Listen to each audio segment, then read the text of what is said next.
புவடிங்க, சீக்கிரமா புவடிங்க. காதல் இருக்கிற புவடு. கல்யாணம் ஆச்சேன்னு வச்சுக்கிட்டேன். ரொம்ப நேரமா நின்றுகிட்டு இருக்கிறேன், களைச்சு போயிருப்பேன். இந்த காப்பியை சாப்பிட்டீங்கன்னா இந்த உற்சாகத்துல இந்த 1 மணி நேரம் நிக்கலாம். சாப்பிடு. இது போதும் இது போதும் இது போதும், ஒன்னும் பேச வேண்டியது. இந்த பார்த்த பார்வை இருக்குது, மாப்பிள்ளைய கல்யாணம் ஆகி அவனுக்கு குழந்தை பிறந்து அதுக்கு கல்யாணம் ஆகிறவர்களும் தாங்க. பாத்தியா மாப்பிள்ளை இந்த பொண்ணதான் கட்டிக்கணும்னு ஒத்த காலில் நின்னான். நிக்காத சச்சா அசிங்கமா இருக்குது, 2 காலில் நில்லு, நான் இந்த பொண்ணை ஏற்பாடு பண்றேன்னு சொல்லி பல யோசனைகளை சொல்லி கொடுத்தேன். அதில் அடி உத வாங்காம இன்னைக்கு அவன் அந்த பொண்ணு கழுத்துல தாலியை கட்ட போறான். இங்க இருக்கிறவங்க சந்தோஷம் கொண்டாடுறதுல இதுல எனக்கு பாதி பங்கு உண்டுன்னு. சக்கரை பத்தில இந்த வர்றேன்.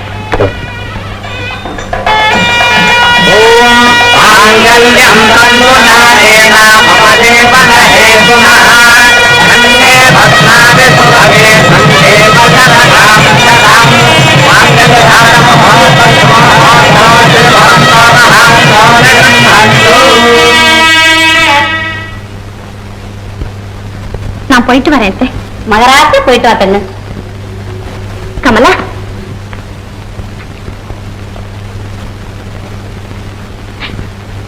உன்னை விட்டுட்டு நான் எப்படி கமலா இருப்பேன்? சேச்சே, புருஷன் வீட்டுக்கு போற பொண்ணு இப்படி அழலாமா? நான் எங்க இருந்தா என்ன? என்னை பார்க்கணும் போல இருந்தா ஒரு லெட்டர் போடு, பறந்து வந்து முன்னால நிக்கிறேன். இப்ப இப்படித்தான் இருக்க, அங்க போனா எந்த எண்ணத்தையும் உனக்கு இருக்காது. ராதா, நேரம் ஆகுதுமா, புறப்படு. அம்மா, கமலாவும் என்னோட வரட்டுமேம்மா? ரொம்ப நல்லா இருக்குடி.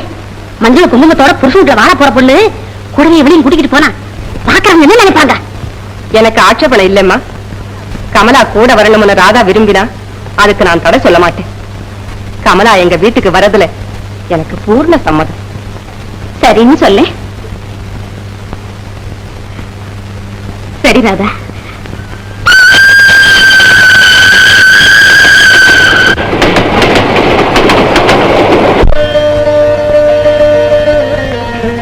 சுமங்கலியா இருந்தா ராதா, இன்னில இருந்து இதுதாம்மா உன் வீடு. இந்த வீட்டுல விளக்கேற்றி வச்சு ஒரு கிரகலட்சுமி வரணும்னு காத்துக்கிட்டு இருந்தேன். அந்த ஆசை இன்னைக்குதாம்மா நிறைவேறுச்சு. சுந்தர், என் வீட்டுக்கு மருமக வந்துட்டு இனிமே எனக்கு என்னடா கூட?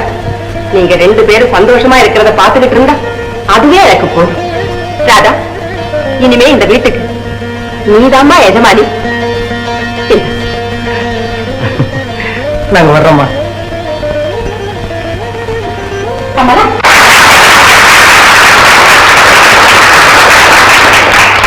இப்போது பெண்கள் கடமை என்பதை பற்றி திருமதி நளினி அவர்கள் பேசுவார்கள்.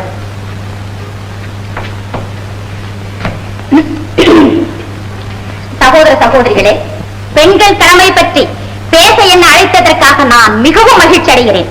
பாரத திருநாட்டுக்கு பெருமை அளிக்கிறது யார்? பாரத பெண்மணிகளாகிய நாம் தான். கணவன் எந்த நிலையில் இருந்தாலும் அவரை தெய்வமாக வணங்க பாரத பெண்ணால் தான் முடியும். Gear gear. புருஷனை மதிக்காதவள் பாரத பெண்ணாக இருக்க முடியுமா என்று நான் கேட்கிறேன். பாரத நாட்டின் பெருமை நம் கையில் இருக்கிறது. வீட்டை சுத்தமாக வைத்துக் கொள்வதும், கணவனுக்கு பணிவிட செய்வதும், குழந்தைகளை சரிவர பேணி வளர்ப்பதும் பெண்களின் முக்கியமான கடமையாகும். அதை உணர்ந்து நாம் செயலாக்க வேண்டும் என்று கேட்டுக்கொண்டு இத்துடன் எனது சொற்பொழிவை முடித்துக் கொள்கிறேன். ஒரு மகிழ்ச்சிக்குரிய விஷயம், திருமதி நளினி அவர்களின் கணவர் திரு வேணுகோபால் அவர்கள் பேச விரும்புவதாக எழுதியிருக்கிறார். அவரை மேடைக்கு வரும்படி அழைக்கிறோம்.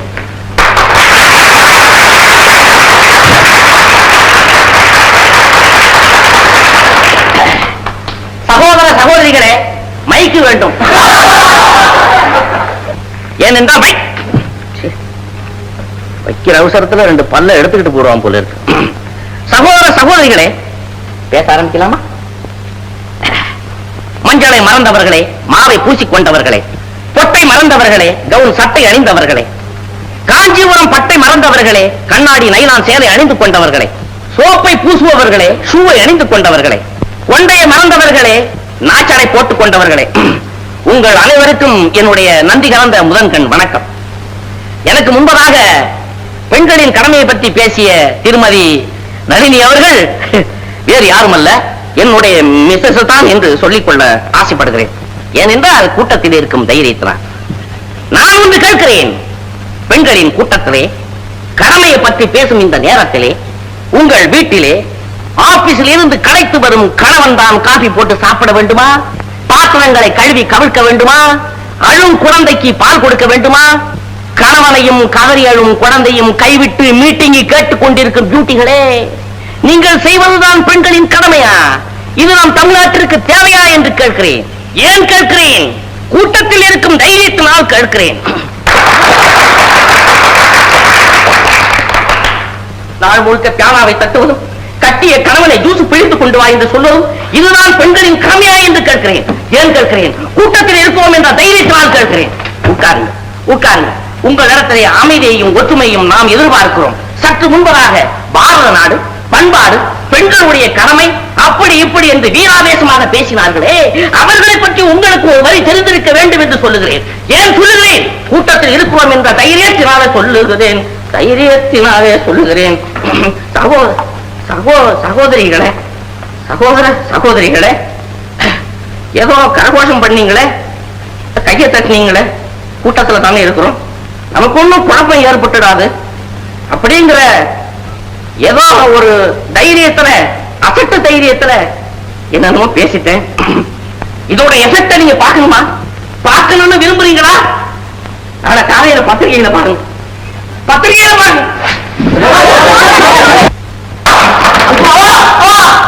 தைரியம் இருந்தா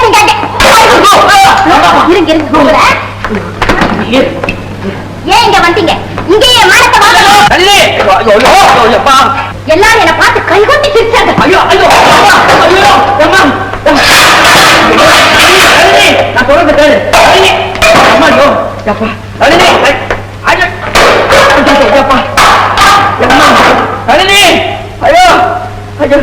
வேண்டாம், யுத்தத்தை நிறுத்து, யுத்தத்தை நிறுத்து. என்ன சத்தத்தை காணோம்? ஒருவனா தீர்த்து போச்சா? வெளியில தலை காட்ட முடியாது செஞ்சுட்டீங்க. என்னையும் தான் வெளியில தலை காட்ட முடியாம பண்ணிட்டேன். நளினி, நளினி, நளினி, இன்னும் கோமாதான் இருக்கிறியா? நளினி, நான் சொல்றதை கேளு, தயவு செய்து கேளு. உங்க அண்ணன் அண்ணி இவ்வளவு சந்தோஷமா இருக்கிறாங்களே, நம்ம ஏன் இப்படி இருக்கிறோம்? வாய மூடுங்க. எங்க அண்ணா நல்லா படிச்சவர், அவருக்கு தகுந்த மாதிரி கொண்டாட்டி வந்து படிச்சிருக்கு. நானும் தான் நல்லா படிச்சிருக்கேன், எனக்கு வாக்கு இருக்குது பாரு. ஐயோ ஐயோ, கட்டில இருக்கிற தலைகாணி எல்லாம் சேர்த்து கட்டிக்கிட்டு என்ன செய்ய? இத மாதிரி யுத்தம் ஏற்படும் எனக்கு தெரியும், அதனாலதான் கட்டில காலி பண்ணிட்டேன். கட்டமா யுத்தத்துக்கு போகும்போது கூட கவசம் அணிஞ்சிருந்தான். நான் எங்க போக கவசத்துக்கு? இது தற்காலிக கவசம். நாட்டுக்கு பேச வேண்டாம், போதுமா?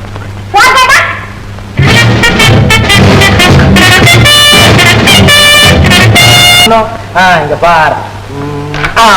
1 2 லவ் கேம்ல வின் பண்ண நல்ல சமயத்துக்கு வந்து கமலா. ஆமா கமலா, பந்தயம் போட்டுட்டு விளையாடுறோம். நான் தோத்துடுவேனா சொல்றாரு. பந்தயம் என்ன தெரியுமா கமலா? ராதா தோத்து போயிட்டா, அவளாவே எனக்கு வெக்கம் இல்லாம பேசுறத பாரு. என்ன சீச்சி தோத்தோம் கமலா? நான் தோத்து போயிட்டேன்னா நானாகவே இப்படி எல்லாம் பேசினா நான் எழுந்து போயிடுவேன். போயே, எனக்கு என்ன கவலை? உன் இடத்துல கமலா வந்து உட்கார்ந்துக்கிறா. ராதா, ராதா, இத வந்துட்டே. அம்மா கூப்பிடுறேன். ராதா, எனக்கு விளையாட தெரியாது. பரவாயில்ல, நான் சொல்லி கொடுக்குறேன். உட்கார், கமான். உட்கார். இது பார், இதை இப்படி வச்சுக்கிட்டு அந்த காயை பார்த்து இப்படி அடிக்கணும். இங்கே பார்க்கலாம். கமான். நேரமாச்சு, படுக்க போகலான்னு அத்தையோட ஆர்டர். ஓஹோ, வா கமலா, கொஞ்ச நேரம் ஹாயா பேசிட்டு இருக்கலாம். ராதா, எனக்கு கொஞ்சம் வேலை இருக்கு. உனக்கு எப்பதான் வேலை இல்ல? மாயே, நான் தப்பாட்ட ஆனதை கமலா கண்டுபிடிச்சிட்டா. நீ இருக்கிறிய மக்கு மக்கு. இப்பெல்லாம் தெரியுது நீங்க எப்படி ஜெயிக்கிறீங்கன்னு. சரி, போய் படுங்க. படுக்கலாம், தூக்கம் வரலையே. அதான் கமலா ரொம்ப நல்லா பாடுவான்னு சொன்னீங்க, ஒரே ஒரு பாட்டு பாட சொல்ல. ஆமா கமலா, உன் பாட்டை கேட்டு எத்தனை நாள் ஆச்சு? பாட இப்ப வா. பாத்தி அவங்க அரக்கத்தனத்தை. இவங்க எல்லாம் பொம்பளைங்களா? நீலா, இப்பதான் நம்ம நாடகத்தை சரிவர அரங்கேற்றபடி பண்ணணும். என்ன சொல்ற? ஐயோ வானாங்க, பெரியவங்க கிட்ட மரியாதை இல்லாம நான் நடந்துக்க மாட்டேன். சரி, உன் இஷ்டம். எதுலையாவது என்னுடைய உயிரை நல்லபடியா ஐயோ, வேணாம் வேணாம், நான் நடிக்கிறேன், நாடகத்தில் நடிக்கிறேன். நடிக்கிறியா? ஆ. 1 2. நான் சொல்றபடி கேக்குறீங்களா இல்லையா? உன் சொல்படி நான் நடக்கிறதா? நீ என்னதான் பொம்பளையா இருந்தாலும் நான் ஒரு ஆம்பளை 24 மணி நேரமும் உன் காலடியில விழுந்து கிடக்குங்கிற சட்டமா? ஒரு சின்ன வேலை செய்யறதுனால நீங்க எனக்கு வேலைக்காரனாவா போயிடுவீங்க? ஓஹோ, நானா? ஆஹா, நானா? வாங்க. உங்க அப்பாவை பாருங்க, உங்க அம்மா சொன்னபடி நான் கேட்கல, அதுக்காக அவர் இந்த வீட்டு வேலைக்காரனும் ஆயிட்டாரு. ஓஹோ, நானா? முதல்ல நீங்க எனக்கு புருஷன், அப்புறம் தான் உங்க அம்மாவுக்கு நீங்க பிள்ளை. இந்த பாரு, ஓல்டன் எங்க அம்மாவை ரெஃபர் பண்ணி பேசுறது நல்லா இல்ல. நான் உன் இஷ்டப்படி நடப்பேன்னு கனவு கூட காணாத. அப்படி நீ கனவு காணறதா இருந்தது, இன்னையில இருந்து தூங்காத. நானும் ஆம்பளைங்கிறது ஞாபகம் இருக்கட்டும். ஆம்பளைங்கிறது ஞாபகம். நானும் ஒரு பொம்பளைங்கிறது உங்களுக்கு ஞாபகம் இருக்கட்டும். ஆமா, நான் சொல்றபடி நீங்க கேட்கலன்னா நீங்க சொல்றபடி நான் கேட்க மாட்டேன். இல்ல நீ வந்த நாள்ல இருந்து உனக்கு வாய் அதிகமா போச்சுது. என்ன குரங்கு மாதிரி ஆட்டி வைக்கிறேன். இருக்கட்டும், நான் உன்னை விசாரிச்சுக்கிறேன். பாத்தியாமா, நீயே பாரு, நான் எவ்வளவு சொன்னேன், என்ன கேட்காதபடி பலாத்காரமா கல்யாணம் பண்ணி வச்சியே. இப்ப பாரு, அவ என்ன கழுத விரட்டுற மாதிரி விரட்டான். அவ ஒரு பொம்பளையா? என்னம்மா இது, தலையை சீவுடுன்னு சொன்னான். சரின்னு சீவுட்டேன். புட்டு வையேன்னா ஒரு ஆம்பளையும் கிடையாது, நம்ம தானே தனியா இருக்கிறோம்னு ஒரு புட்டு வச்சு விட்டேன். காலு செருப்ப தொடன்னு சொல்றாமா, நாளைக்கு தூக்கி தோல்ல வச்சுக்கிட்டு தெரு பூரா சுத்துனா. ஐயோ, நான் அப்படி சொல்லவே இல்லையே. நீ சொல்லல சொன்னேன். பாத்தியாமா, நீ நம்பாத. அவன் நடிகை, நாடகம் ஆடுறா. அவன் ஒரே இடத்துல சிங்கார பாகம், ஒரே இடத்துல சோழ பாகமா. சரி, இல்ல நான் கேட்டுக்கிட்டு தான் இருந்தேன். ஏண்டி பார்த்தா பசு போல இருக்க, உனக்கு இவ்வளவு திமிரா? புருஷன்கிட்ட அடங்கி வரணுங்கிற அறிவு இல்ல? ஓல்டன், நீ அந்த வார்த்தையை கேட்ட அவ ஒன்னே திருப்பி கேட்டுருவா. அப்புறம் ஓமானம் போயிடும். ஓஹோ, புருஷனுக்கு மரியாதை வேணுமா? இந்த வீட்டுல எவ புருஷனுக்கு மரியாதை கொடுக்கற? போதும், நிறுத்து. வர வர தலை தெரிச்ச மாதிரி பேசுற. மூத்தவங்கிற மரியாதை உனக்கு கொஞ்சம் கூட இல்ல. அம்மா, மரியாதை தெரிஞ்ச மகாராசி, மூத்தவங்கிற மரியாதை உனக்கு ரொம்ப ஜாஸ்தி. ஏன்னா உன் வீட்டுல நீ எல்லாரையும் தலையில தானே தூக்கி வச்சுக்கிட்டு இருந்த. ஐயே, ஈயத்தை பார்த்து இழிச்சுதான் பித்தாள. ஓல்டன் பண்ணு, உங்க அப்பா விட்டு ஓடு. அது ஏன் தொழில் இல்ல, புருஷன் வீட்டுல இருந்து ஓடி வந்து அப்பம் வீட்டுல உட்கார்ந்து இருக்கிறது உங்க தங்கச்சி தொழில். ஐயோ, ஓமானத்தை வாங்குறாளே. எல்லாம் என் தலைவிதி. வந்தவன் போனவங்க கிட்ட எல்லாம் நான் பேச்சு கேட்க வேண்டியிருக்கு. எனக்கு வாட்சி இடமாவது நல்ல இடமா. நீ ஏன் என்ன செய்யறேன் பாரு. அம்மா அம்மா அம்மா அம்மா, என்ன ஓல்டன் பண்ணு, ஓல்டன். நீ அவ கிட்ட போனே, அவ டீப்பாவை எடுத்து போட்டு பாரு. டீப்பாவை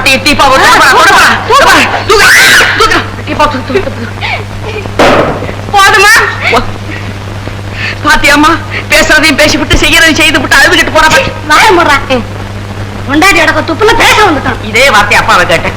6 வருஷம் டைம் சுத்தமான சமையலை விட்டு சங்கீதம் பாட போறேன், சினிமாவில் சேர போறேன். ஆமா, அந்த வீட்டுல வேலை தொந்தரவு ஜாஸ்தியா இருக்குது. 2 மாசம் ரெஸ்ட் வேணும்னு யார்கிட்ட கேட்டியா? அப்படி ஒண்ணும் சொல்லலீங்களே. உண்மையை சொல்லு. ஒருத்தருத்தையுமே சொல்லலீங்க. சொல்லலையா? இல்லீங்களே. சொல்லல, நானும் பரவாயில்ல. இந்தா புடிடா, இதுல 200 ரூபாய் பணம் இருக்கு. போய் ரெஸ்ட் எடுத்துக்க.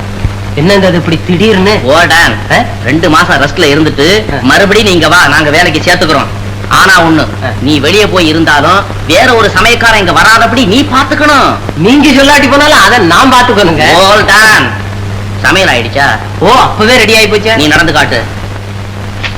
ஓல்டன், இந்த விஷயம் யார்கிட்டையும் சொல்லாதடா, ரகசியமா இருக்கட்டா. ஏன்னா நீ அப்படி சொல்றதா இருந்தா தந்தி கூட ஒரு 50 ரூபாய் அனுப்பிச்சு வைக்கிறேன். அது சரிதாங்க. சரி போ. நீலா, இப்பதான் நம்முடைய நாடகத்துல 2வது சீன் ஸ்டார்டிங். ஐயோ, இந்த பையன் நல்லா சமையல் பண்ணி வச்சிருப்பானே. நீ போய் கொஞ்சம் உப்பு மிளகா பொடி அள்ளிட்டு வா.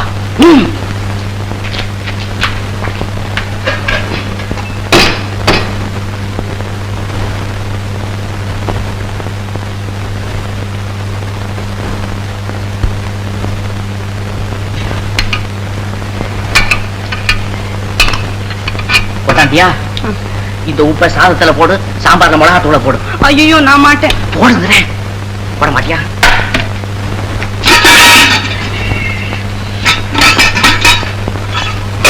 கொண்டாக்கி. ஐயோ,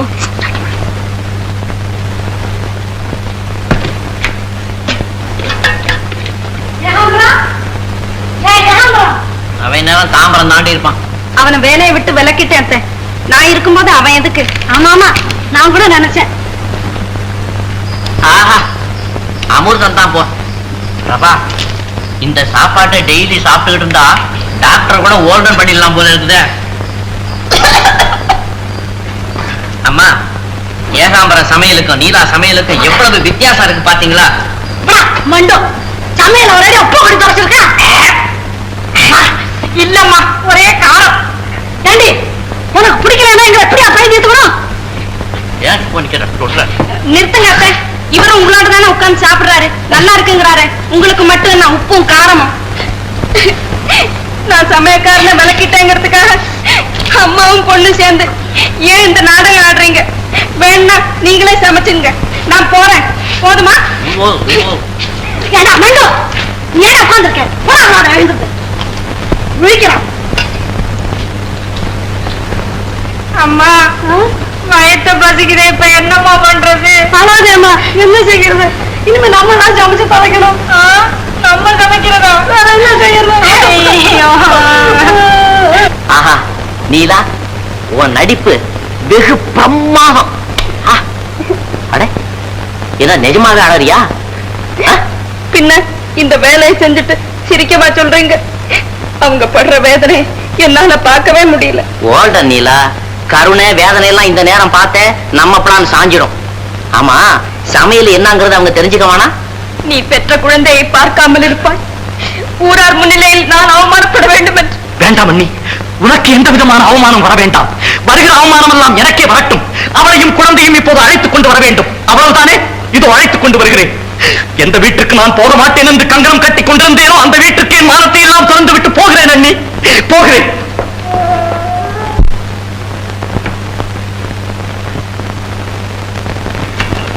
இந்த வேலையெல்லாம் என் புருஷன் வீட்டுல செஞ்சுக்கிட்டு மரியாதையா இருந்திருக்கலாம். என் தலையில எடுத்து இங்க வந்தவ போனவளுக்கு எல்லாம் மடிச்சு கொட்ட வேண்டியிருக்கு. அம்மா, நான் புருஷன் வீட்டுக்கு போறேன். என்னடி இப்படி திடீர்னு கலை தூக்கி தலையில போடுறேன்? இப்ப நீயா பண்ணுவோம் எங்க ஆரம்பிக்கிட்டா? இந்தா கொஞ்சம் பேசாம இரு, அவங்களும் வந்து அழைச்சிக்கிட்டு போவாங்க. ஆமா, அவங்க வந்து அழைச்சிக்கிட்டு போறாங்க. இல்ல நீயா போ. ஆமா, நான் தான் போக மாட்டேன். போறேன் பாரு, போறாளாம். அதெல்லாம் அந்த மகங்கிறது ஞாபகம் இருக்கட்டும். உங்க திட்டம் எப்பத்தான் முடியும்? அவங்க கஷ்டப்படுறத பாத்துக்கிட்டு என்னால சும்மா இருக்க முடியல. ஓல்டன் நீலா, நீங்க ஹோல்டன் பண்ணீங்க, நான் போறேன்.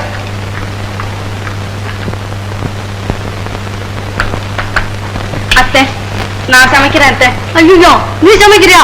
வேண்டாம் வேண்டாம். இல்ல அத்தை, நிஜமா நான் நல்லா சமைப்பேன். அத்தை, அன்னைக்கு அவர்தான் ஓல்டன், அன்னைக்கு சாப்பாட்டுல மிளகா தூளையும் உப்பையும் அள்ளி போட்டேன். இன்னைக்கு எட்டிக்காய வச்சு அரைச்சு விடாத, நீ வா. ஆமா ஆமா, இவன் எதைத்தான் செய்ய மாட்டான். அம்மா மகாராஜி, நீ சமைச்சது போறோம், போயிட்டு வா. அடே, அவன் யாரோ வந்திருக்கிறா போல இருக்கு. வா வா. அதே அப்பா, மாமா, எப்ப வந்தீங்க? இப்ப வரல. நல்லா இருக்க சமைக்குமாப்பா? நீங்க எங்கப்பா? காசியில விட்டுருக்கேன். ஓஹோ, அப்பா எங்க மாமா? அவர் நேர வீட்டுக்கு போயிட்டாருமா. அத்தை, பிரபா, மாமா வந்திருக்காரு. வாங்க.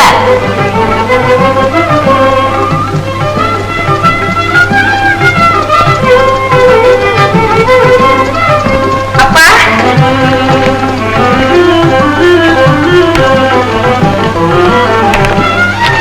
என்னங்க நீங்க காசிக்கு போனதுல இருந்து எனக்கு மனசே சரியில்லை.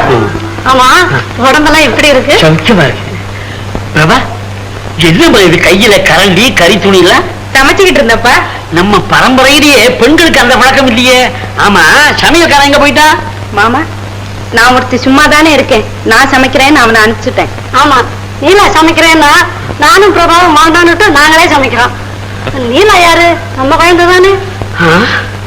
இது நம்ம வீடு தானே? நீ என் அகிலாண்டன் தானே? எனக்கு ஒண்ணுமே புரியலையே. விஸ்வநாதா, கலாமணி, அப்பா வீட்டுல ஏதாவது திடீர் புரட்சி நடந்தாரா? புரட்சி கிளர்ச்சி ஒண்ணும் இல்லப்பா. இப்பதான் நம்ம குடும்பம் ஆகிக்கிட்டே வருது. என்னடா குடும்பம் ஆகிட்டு வருது? பிரபா இங்கே இருந்துகிட்டு இருக்கா? அதுக்கு நான் என்ன? அரே, இத மாப்பிள எங்க? வாங்க வாங்க வாங்க. வணக்கம் மாமா.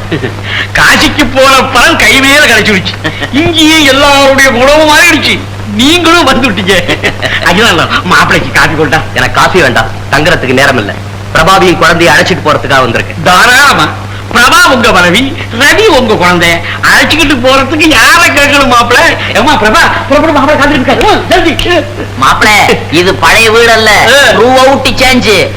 நீங்க வரணும்னு இருந்தது, வந்துட்டீங்க. உட்காருங்க மாப்பிள, உட்காருங்க மாப்பிள. உட்காருங்க.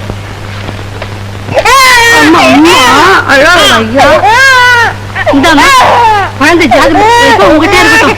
அந்த சுவாசனா அவ கண்ணு பொல்லாத கண்ணு. ஜாகிரதை. அப்பா அப்பா உங்ககிட்ட ஏதாவது தவறா நடக்கும், அத மனசுல வச்சுக்காங்க. நான் எதுவும் வேணும்னு சொல்ல மாட்டேன். பரவாயில்ல அண்ணி.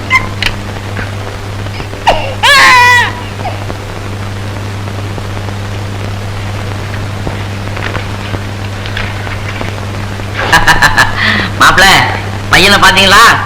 இவனை எல்லாரும் ரவி ரவின்னு கூப்பிடுறாங்க, நான் மட்டும் ஓல்டன்னு கூப்பிடுறேன். வரட்டுமாப்பா? போயிட்டு வாமா. வர்றேன்னா பாத்தங்கச்சி.